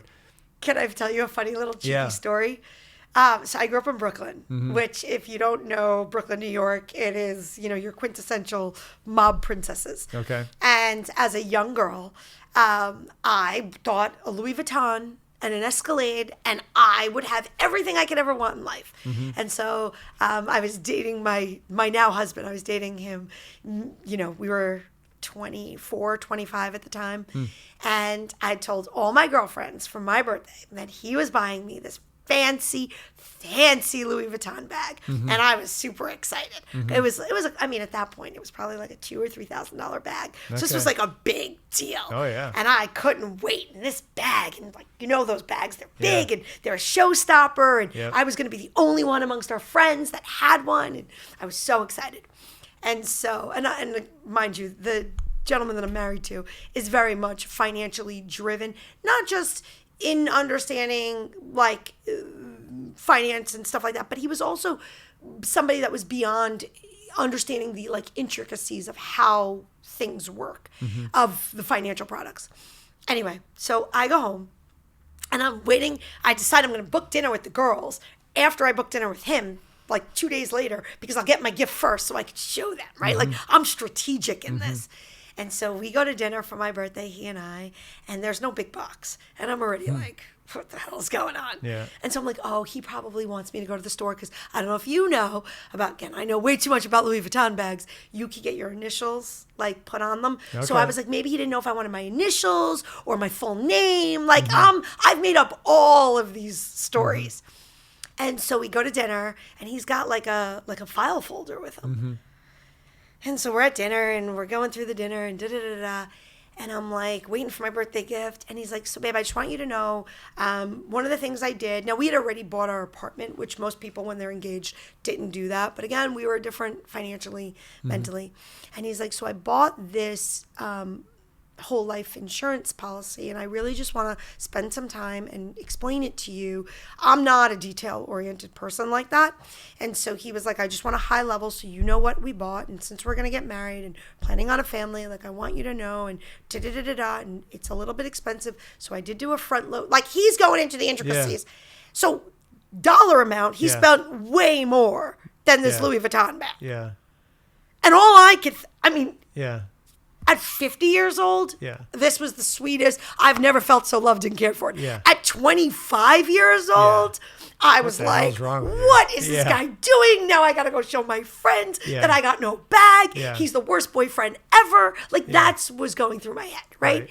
Because I couldn't imagine showing up and not having this bag that was going to symbolize how much he loved me and how adorable I was and all of these things. Yeah. And so, and I tell this because I specifically remember saying to him, how am I going to carry this piece of paper and show the girls, like, this has no value Yeah. to me. Yeah. Now, as a financial advisor, I'm sure you can recognize somebody buying you that kind of a policy at 25 years old, at 50, what that truly has, like what the cash value of that policy really does have. But at 25, no, I was so short-sighted. I was like, where's the Louis? Yeah. And so I think I went out and I didn't buy the one that I wanted. I bought like the one that was cheaper because I'm cheap. Yeah. So I didn't have to show up at that dinner to tell them that he didn't buy the bag. Yeah. But they've now heard me on enough podcasts that they know the real story, my girlfriends. And they laugh all the time. Yeah. Because they too had access to me and could have asked me anything, but that's not what we were concerned about back then. Yeah. And all of them, now here we are 25 years later, and a lot of them say to me, Cara, I wish I would have asked you questions sooner. I wish I would have known sooner. Like I started saving in my 40s. I started saving in my late 30s. Like, and they recognize the different paths we're on now. Not, obviously I made a substantial amount of money, but the amount of money I made was it's not relative to what I have, and it's because of time. What time did to that money was something that no amount of money could have done to itself. Yeah. Yep, and it's but you don't show off the policy. No, you don't. I was like, I asked him at one point. I was like, can we make a little gold charm with the policy like insignia? I don't know. And like, everybody else has got a Louis bag and but I got a life insurance policy. Like how? Like it made me feel like a loser. Yeah. I'm being honest with you. Like at 25, I was like, you should see what I have. But at 50, I'm like, I'm the coolest girl in a house coat anybody's going to know. Yeah. I could play Mahjong until I could go in every game, right? Yeah. Because that's going to pay for my lifestyle. To your point, I bought my retirement. I didn't. He did. Yeah. And look, I do think people don't talk enough about what it means to be in partnership. And we won't go too far down this barrel, but in partnership around, your financial life, because I see this over and over where one person might know more than the other person, and one person is, and it's not that they're doing anything shady. I mean, there is a lot of shady, but in couples, but let's talk about the couples that are not shady, where one person just knows more or is just more comfortable with it. So you relinquish the control, or you're just happy to let the other person know. But you need to know, because God forbid something happens to that person, you're at risk of being a victim, because people will come out. Back to the kids that we were just talking about, elders are in that same position where people are coming after them for their money. And I think it's some crazy percent, something like 60 or 70% of financial elder abuse is done by somebody in their family. Yeah. So you have to know what you've got. You have to know what's where. Yeah. And so I don't know that I could have known this then about my husband. Obviously, 25 years later, I know more now. But I'm so appreciative that I don't think I was happy at that dinner. And I will absolutely remind him that I'm apologizing yet again. But I appreciated that he wanted to use the time to explain to me what I had, because I don't think there's a lot of that's done. Yeah. So, yeah, that is a good story. Yeah. But the other, I think, complication in life is you can show the bag off. People, you just having it over your shoulder, people can see it. But you don't talk about money. Like, Right. let's say if somebody decided to buy a $5,000 something, or put $5,000 in their Roth 401k, if everybody went around the room and said, I bought this, you know, we got a tax refund, we bought this, we got a bonus, we bought this, we bought this. Probably the quietest person in the room would be the one that put the money into the Roth, because for some reason it's not sexy. like, well, but it's also like bragging to have money. I mean, it's weird. You can brag about this bag you have. You brag just by wearing it in a way, but you're not supposed to brag about having money. You don't talk about having too much debt, and you don't talk about having too much money. Right. I mean, at least historically, you didn't grow up sharing details about money. Nope. And I do an icebreaker when I work with a lot of groups, and the first opening line is, let's talk about something you're happy or proud to talk about that you did with money. And we are more comfortable talking about debt or money we owe because misery loves company. There's a saying for that. There's actually no saying that's opposite of misery. There's no like happy loves happy. Like there's no think about it. I've tried every room I go in. I'm like, does anybody know a saying that's like the opposite of misery loves company? Like happy people love happy people. Like it doesn't exist. So people will, again, low income housing is full of people that are all in the same boat. Zach Brown sings a song about everybody being in the same boat, right? When you have wealth, or when you have ability to get yourself out of situations, you're not in the same boat. You're in a different boat. You might be in a boat still, but you might be in a boat that has an extra motor on it, or you might be in a boat that has a backup generator, right? You're not in the same boat. You have options. And so we don't celebrate those options. And again, we don't have somebody that we can call usually to talk about the good things that we do with money, or I made my savings goal, or my 401k finally got to the 6 figures, 7 figures, whatever it might be. And so I often try to give people that place that they can call me and celebrate any financial win gain that they want to. So when we're in our 20s, we all bitch about all the debt we have together. Right. And then we go silent for like 30 or 40 years. And then when we're 60, we start to talk about money again. Yep. And unfortunately, we all could have learned from each other along the way. Yep. 100%. Yeah. 100%. You know, some of these, I'm part of a group called the Financial Interdependence Project. And one of the study groups that we looked at was like these investing groups where like people come together and they pool money together and they talk about the stocks and they invest together. And the statistics around those groups, the people that like purposefully come together to talk about money, they're from multiple different households, do very, very well because you learn different ways to do money. And that, listen, just like math, right? If we're looking at the number 5, there's a lot of ways to make 5. 4 plus 1, 2 plus 3, 3 plus 2, 2.5 times 2, right? There's a lot of 5 plus 0. We could keep going. When you sit around the table, you come to learn there's a lot of ways to do money and a lot of ways to get to the same result, just different ways of doing it. Right? And you don't learn those things unless you sit with people and talk to people. So I told you I wrote the book before the financial crisis Right. of '08. And it kind of came out. I don't know if it came out. It came out sometime in '08, I think. But I back then, if you remember, homes were going up in value Yep. like crazy. Yep. And everybody borrowing like crazy to buy these homes. And I would see people that Remember those loans? Yeah. There was like Yeah. 0 down, interest only, Yep. balloon craziness. It was Yep. crazy. And I would see people say, I'm a millionaire, by assets. But if you look at it at a net worth, you take everything you own minus everything you owe. That's Right. your net worth. So I'm seeing people's net worth statements, and I'm seeing people talk about their assets. But the assets that they own didn't create any wealth for them. And so I came up with, there's two types of assets. Very simple. I'm a simple guy. Good assets and bad assets. Good assets are anything you're going to convert into income, you create Yep. wealth from. Bad assets are everything else. They depreciate in value or they cost money to maintain. Yep. Bottom line. And every dollar is going to go there or it's going to go there. Yep. There's nothing in between. And that, when I did that, I placed a home as a bad asset. And I got a lot of kickback. And then the financial crisis came, and everybody's like, I know why you did that now. But I didn't do that because that home could lose value the way Right. that it happened in the crisis. But the fact is that it costs money to maintain and Yep. appreciates in value. And most people don't convert that into wealth because Right. we need a place to live To for live, our whole right, life. right. And even if we move out of our home, we move somewhere else, and it's not What's- usually worth less. Right, right. Usually it's lateral or they go spend more money. Yep. Yeah. Yep. And roofs and air Yep. conditioned units and But it's the good asset that is it's invisible to the outside world. yep.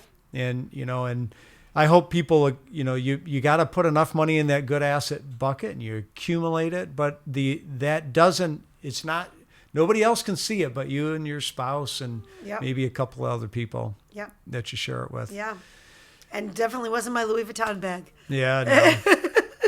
Yeah. My Louis Vuitton bag is a Rolex watch. And I think the reason I even desire it is that Magnum PI. Do you remember that one where he was treading water and he's thinking about his dad and he's got his Rolex watch? I don't know how old I was at the time, but Yeah. why the hell did we? Yeah. Does something The- become the- important to me yep. because of something I saw? The association. Yeah. But the Yep. biggest reason I have never bought a Rolex watch and maybe never will is I don't actually want anybody to see Rolex on my Right. Wrist. wrist. Right. It's just something about Yep. that particular episode really drew me to the Rolex watch. I Yeah, don't get it. yeah. It's funny. There's a bag actually now. Now I'm almost 50. Yeah. And there's a bag I really want. Like I Yeah. love it. I see it. It's a very pretty bag. Obviously, I can afford it, and I can't bring myself to buy it. Yeah. And the bag that I use for work is actually, according to my family, like doesn't make me look serious. Yeah. Like they're like, this is a plastic bag. Yeah. You cannot use this. Yeah. And it works and it's great. It's got Yeah. a bunch of little pockets and I really, really like it. And everybody's like, you don't look professional. Mm-hmm. And they're like, just go buy the bag you want. Like you do a lot of work. You go all over. Da-da. And I can't bring myself to buy it. Yeah. Because I'm like, this bag works fine. But I recognize that when I walk in with my plastic bags, Yeah. some people are giving me side eye. So I'm like, it's such the different. Yep. Like my pendulum went too far, I think, at some level. Yeah. And now I've got to like, I'm hoping the latter part of my life, I'm going to find balance. You will. I noticed in myself, the more money that I had, the less important it was for To buy me the to have things. something. Yep. I actually, the more money I had, maybe it was because I was seeing the reward. Yep. Remember I said, where if you make 10% experience on 10 grand, you made $1,000 bucks. Right. But if you make 10% on $1 million, that's Right, a much real bigger number, reward right.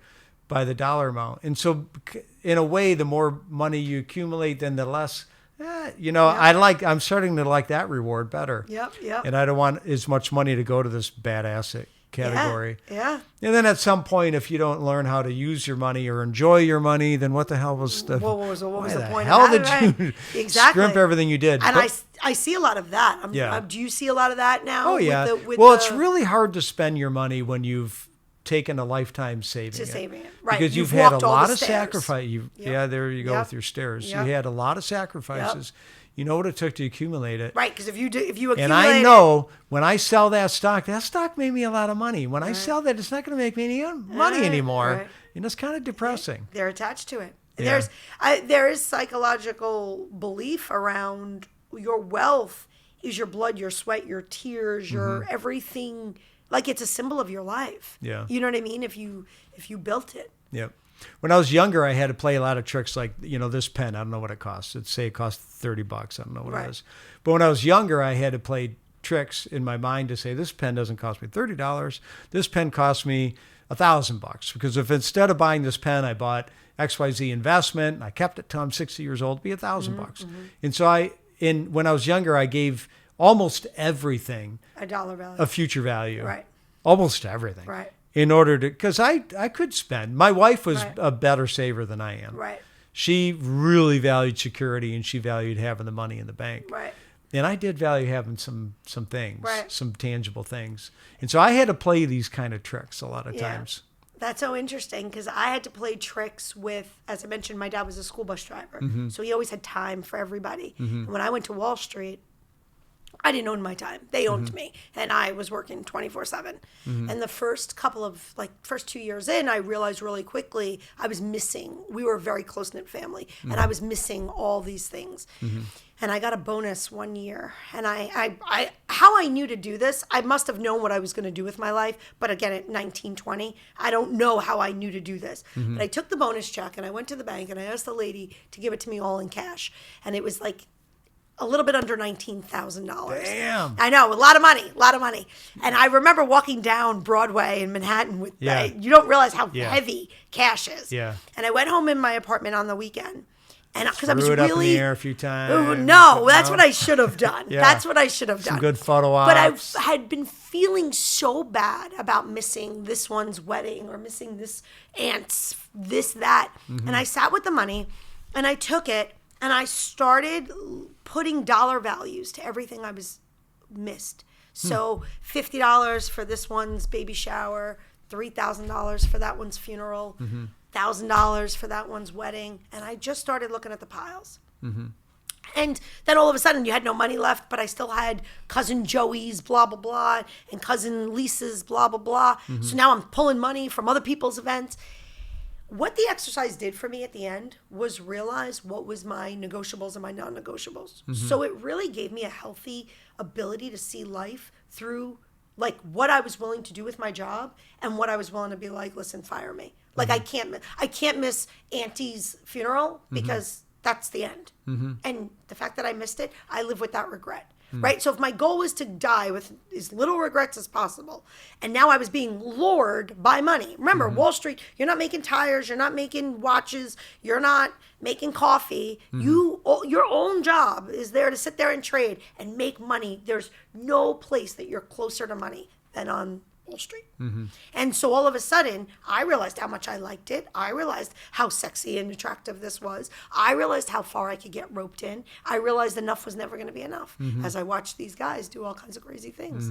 So I did this exercise, not even knowing what I was doing, but I think, thankfully, I was clear-eyed enough to say, there are some things that no matter how much they're willing to pay me, it's not worth missing this over.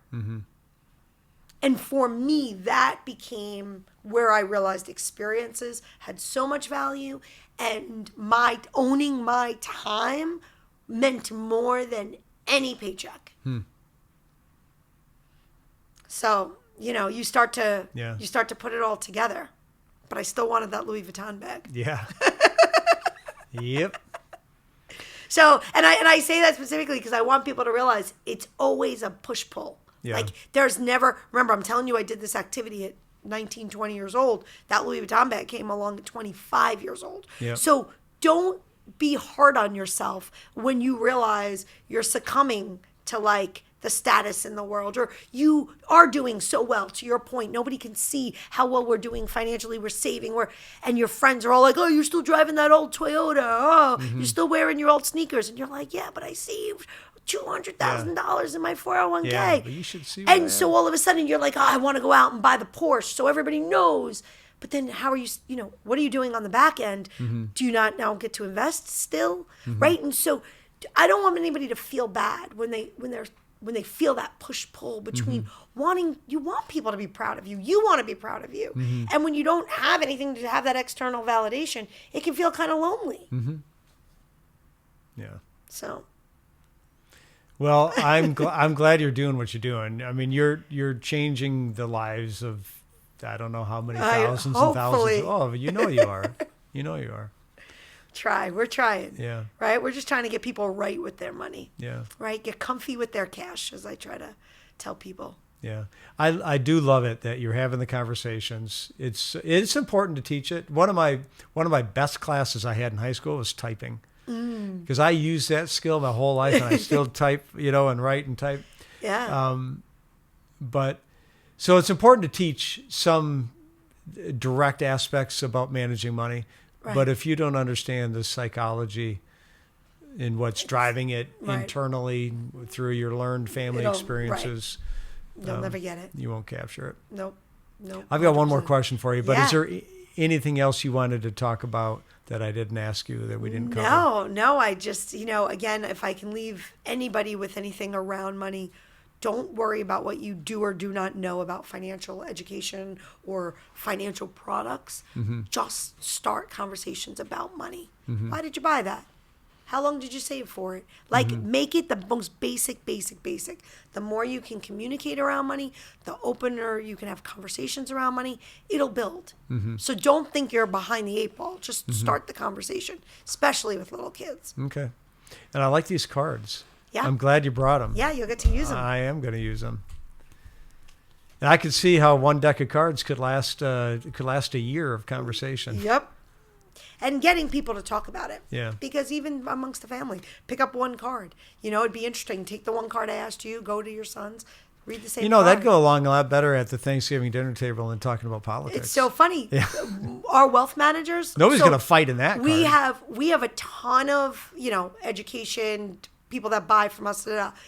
The only time we see our cards get sold to wealth managers, because they always use our digital version, but when they use the cards, is they send it home as a gift pack for Thanksgiving. Yeah. And I once asked one of the wealth managers, I was like, why do you send it for Thanksgiving or Christmas? He said, Christmas, everybody's busy opening gifts. He's like, at Thanksgiving, there's no gifts. So we send it because kids come home from college, kids come, and we tell the parent to just undo the cards and make them conversation cards. We're not looking to do the whole assessment. You're just looking to start conversation because you want to know how your kid views the world. Again, if they're on the line for inheritance, if they're the ones that are going to take care of you when you're older, there's a lot of reasons you want to know what lens your kid sees money through. Yeah. So that's the biggest thing we see. Love it. So the name of this podcast is Wealth is a choice. Boom. And the question we ask everybody is whatever your lens of wealth is at the time, because to me, it's very open. Wealth is abundance of something. It's family, it's love, it's relationship, it's community, it's spiritual. It can be money. My business is financial planning. Yep. So whatever it means to you, do you think that wealth is a choice? Absolutely. I think it's you, again, what is the silly saying that everybody runs? Choose happy.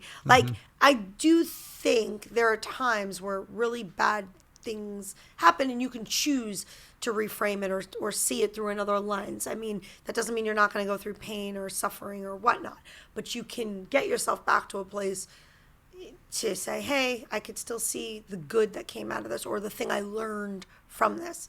I think wealth is the same thing. I think it is a choice. I often do associate wealth with more dollars and cents, but it's not just the tangible dollars and cents. It's also the understanding of the dollars and cents.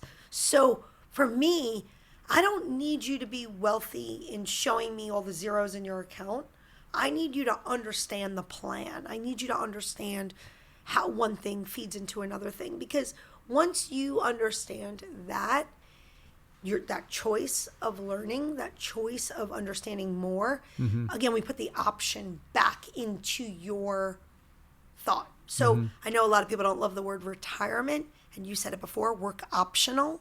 Anytime we can put the word option. Now, I say that with a little bit of cheekiness, because we know in the world of abundance that we live in, where there's too many options, we overwhelm people. And that's actually not being wealthy, because they become paralyzed by choice. They become paralyzed by what's enough. I can have more. But when you have your options, so again, you internally know yourself and you get to choose what it is you want to do for the day, what it is you want to invest in, what it is that you want to, how you want to spend your life or your time. That's where wealth truly dials up, because that's where you really get to a place where you're being as true to yourself as you can be. I love it. Thanks, Cara. This has been fun. I can't believe it worked out that you're I in know. town. This is great. Thanks. Absolutely. All right. Appreciate it. Yep. Perfect.